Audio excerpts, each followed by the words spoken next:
Hello guys, welcome to my channel Rozgar with Neelu पर। तो आइए आज हम वर्णमाला की चौथी क्लास में जानेंगे वर्ण के स्वर के कितने प्रकार होते हैं। जैसे कि हम आपको बता चुके हैं पहले, स्वर के प्रकार मात्रा के आधार पे और जीवा के आधार पे और मुख गुहा के आधार पे। तो आज हम आपको बताएंगे ओठों की स्थिति के आधार पर।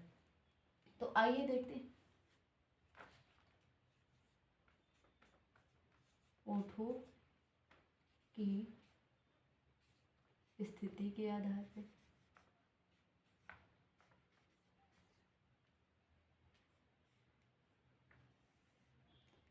स्थिति के आधार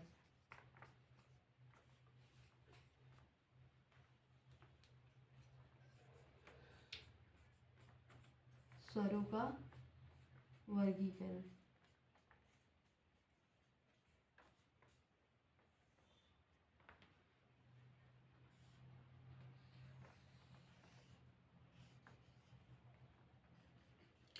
ओठों की स्थिति के आधार पे स्वरों को दो वर्गों में डिवाइड किया गया है, आवृतमुखी और वृत्तमुखी। ओठों की स्थिति मतलब कि कोई भी स्वर को जब उच्चारण करते हैं तो ओठ किस स्थिति में कैसे वर्क करते हैं ये इसमें बताया गया। उसके स्थिति के आधार पे आवृतमुखी,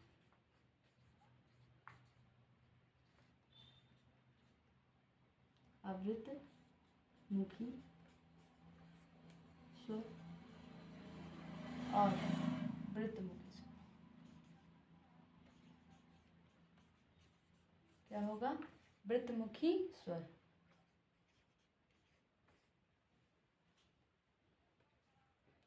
ऐसा स्वर जिसका उच्चारण करने पर ओठ की स्थिति क्या हो?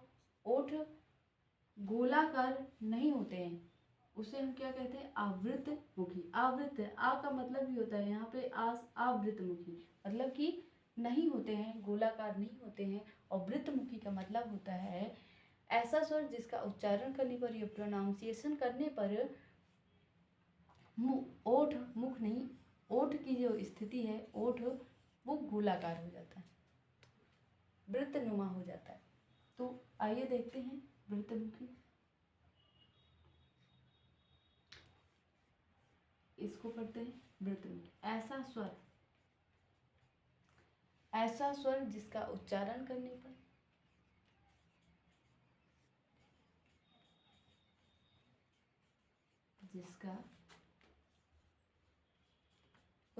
करने पर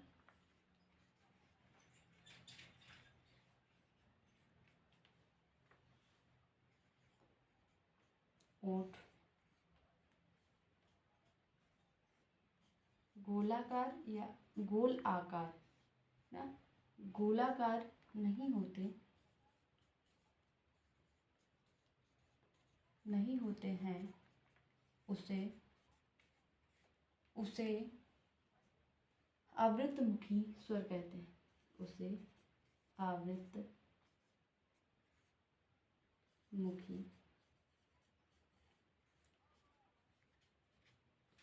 स्वर कहते हैं।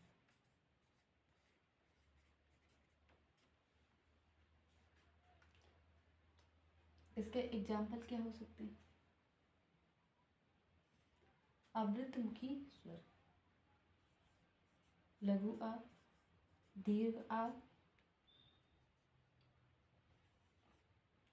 लघु ई, यहाँ पे लघु ई, दीर्घ ई, ए और आई। ये हमारे क्या होते हैं? आवृतमुखी नहीं होते हैं, आवृतमुखी नहीं होते हैं। अब देखेंगे क्या? वृत्तमुखी। अगर आपको स्क्रीनशॉट लेना है तो ले लीजिए, आगे हम बताते हैं। इसको इरेज कर देते हैं।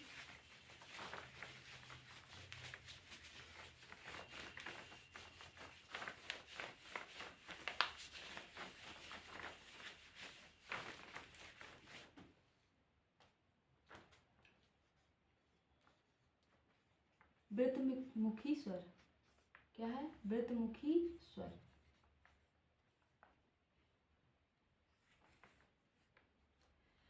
ऐसा स्वर जिसका उच्चारण करने पर ओठ जो है वो गोल आकार में हो जाते हैं, उसे हम क्या कहते हैं? वृत्तमुखी स्वर। ऐसा स्वर, ऐसा स्वर जिसका उच्चारण करने पर, ऐसा स्वर जिसका उच्चारण करने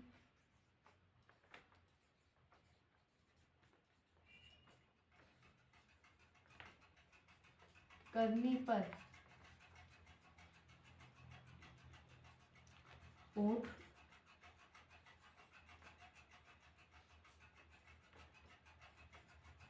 गोलाकार हो जाते हैं,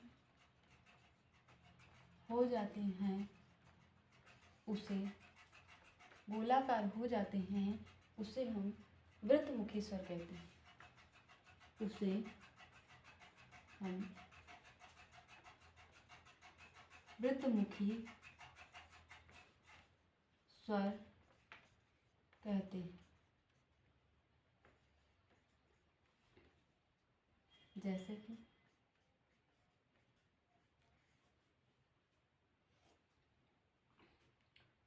जैसे कि यहाँ पे क्या हो सकता है?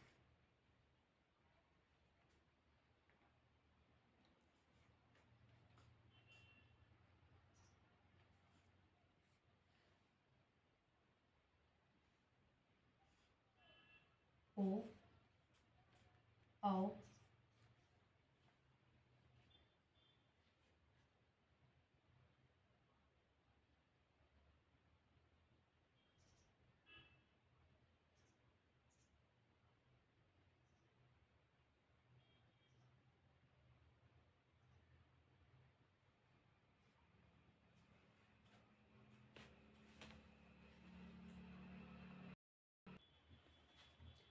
जैसे कि ओ, औ और लघु ऊ, दीर्घ ऊ।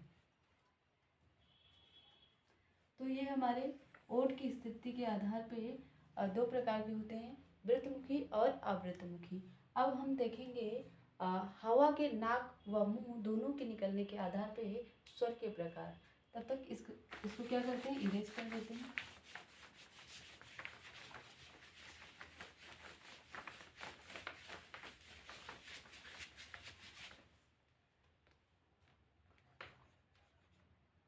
यहाँ पे हवा जो है, हवा नाक व मुंह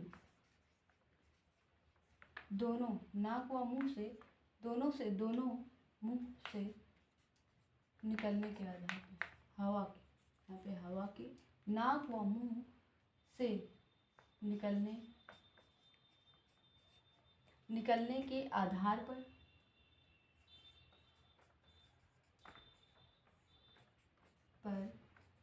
स्वरों का वर्गीकरण, इसको भी 2 टाइप्स में डिवाइड किया गया है। पहला है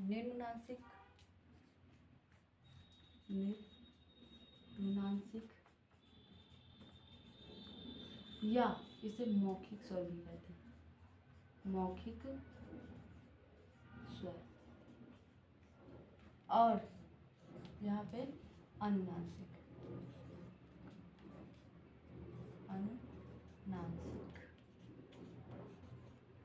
स्वर।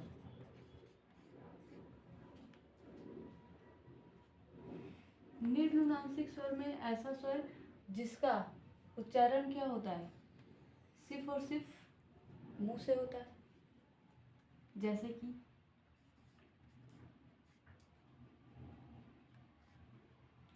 कैपिटल आ, मतलब लघु आ, दीर्घ आ और लघु।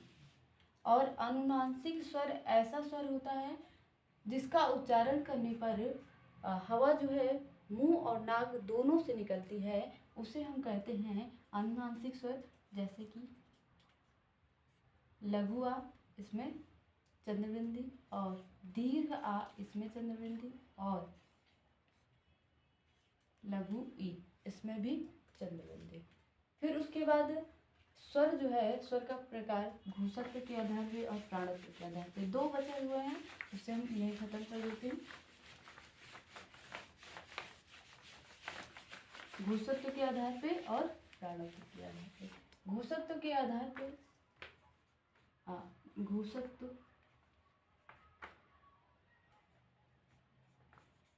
घोषत्व के आधार पे। घोष का मतलब होता है स्वर तंत्रियों में श्वास का कंपन होना।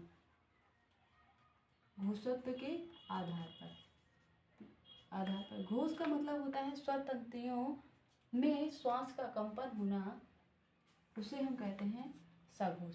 तो जितने भी स्वर होते हैं, जितने भी स्वर होते हैं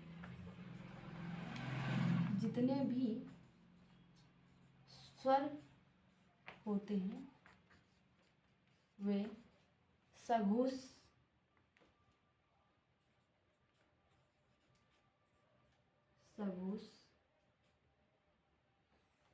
होते हैं। और प्राणत्व के आधार पे जितने भी स्वर होते हैं, प्राणत्व के आधार पे जितने भी स्वर होते हैं वो अल्प प्राण होते हैं। जितने भी प्राणत्व के आधार पे जितने भी स्वर होते हैं वो अल्प प्राण होते हैं। जैसे कि इसका प्रोनाउंसिएशन करने पर क्या हो, हवा का कम निकलना, या सीधा सीधा ये याद रखिए कि जो जितने भी स्वर होते हैं,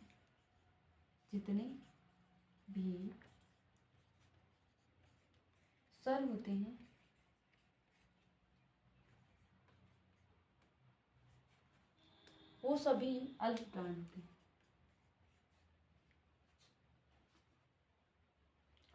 वो सभी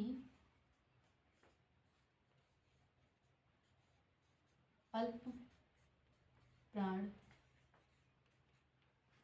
के अंतर्गत आते हैं। तो हमारा स्वर यहीं से ख़त्म हुआ है।